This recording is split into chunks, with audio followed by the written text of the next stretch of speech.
signature d'un accord historique sur le nom de la Macédoine. Le différend diplomatique explosif entre la Grèce et son voisin balkanique pourrait être réglé dimanche avec la signature d'un accord historique sur le changement de nom de l'ancienne République yougoslave de Macédoine, ARYM, sa dénomination officielle actuelle, en Macédoine du Nord. Pour mettre fin à cette querelle qui a commencé il y a 27 ans, mais dont les racines remontent à des siècles, les premiers ministres grecs Alexis Tsipras et macédoniens Zoran Zaev ont annoncé la semaine dernière un accord pour rebaptiser le minuscule État des Balkans.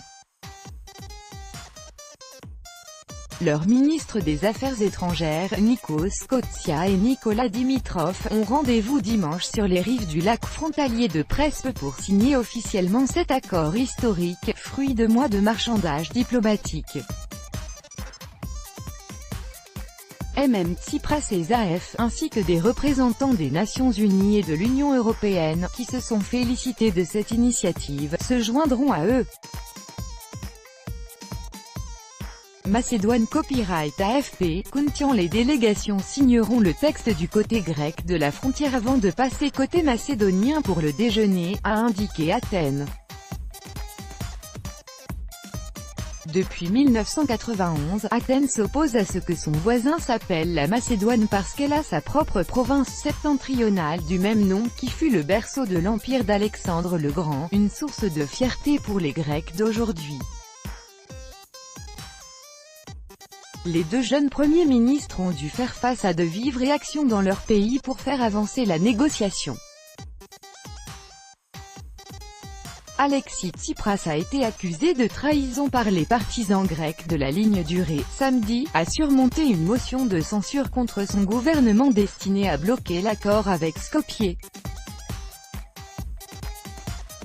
Le président macédonien Gjorđe Ivanov, à Sofia en Bulgarie le 14 juin 2018. Copyright AFP, Veljko Angelov. En Macédoine, le président Gjorđe Ivanov prévoit d'exercer un droit de veto pour bloquer ce que l'opposition nationaliste a qualifié de « capitulation ». Zoran Zaev, élu l'année dernière, a fait du rapprochement avec la Grèce une priorité pour assurer les adhésions de son pays à l'Union européenne et à l'OTAN. Bloqué par Athènes depuis des années, long processus des manifestants des deux pays prévoient d'organiser des rassemblements de protestation près de Prespa dimanche.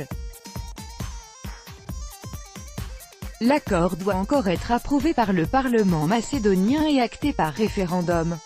Il doit également être ratifié par le Parlement grec, un processus qui risque de prendre des mois. Parmi les critiques les plus ardentes d'Alexis Tsipras se trouve son prédécesseur, le conservateur Antonis Samaras, qui était ministre des Affaires étrangères en 1991 lorsque le différend a commencé.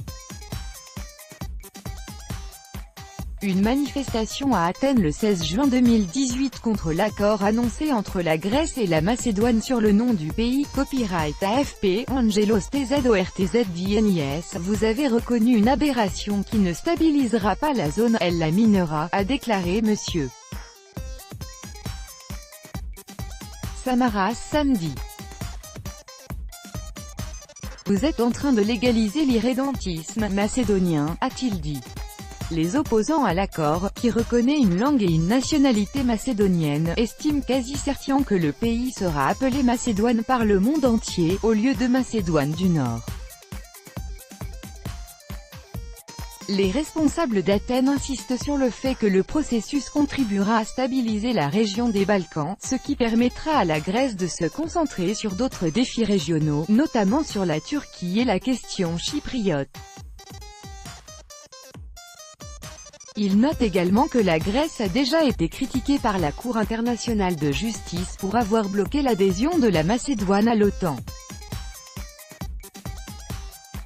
Dans un jugement rendu en 2011, le plus haut tribunal de l'ONU a déclaré que la Grèce avait « manqué à son obligation en vertu d'un accord provisoire conclu en 1995 de mettre fin aux différends sur le nom de l'ancienne République yougoslave ».